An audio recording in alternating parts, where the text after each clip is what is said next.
Have you ever gotten injured from simple daily tasks like picking up a suitcase or reaching overhead for something or getting up too fast? If you're a beginner and you want to prevent that from happening, here are 3 exercises that could help. This exercise is the overhead press with light weight. If you don't have weight, grab a book. What you're going to do is simply raise the weight over your head.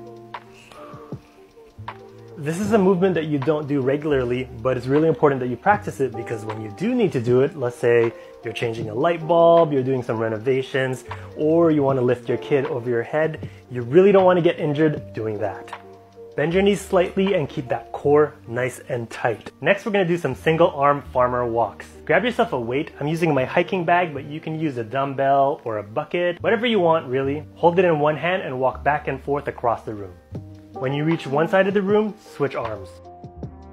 This workout is great for your core and shoulder and arm endurance. This workout is really important for everyday life. We carry things on a daily basis. Groceries, suitcase, your luggage when you're traveling. The last thing you want to do is injure yourself when you're grabbing your suitcase from the airport. When doing this workout, it's really important that you keep everything nice and aligned. Try not to bend to one side. Really keep your core nice and strong and hold everything nice and straight.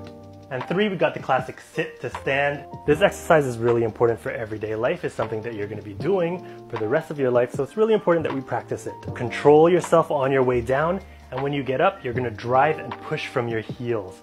You can use your arms to get back up if you need to.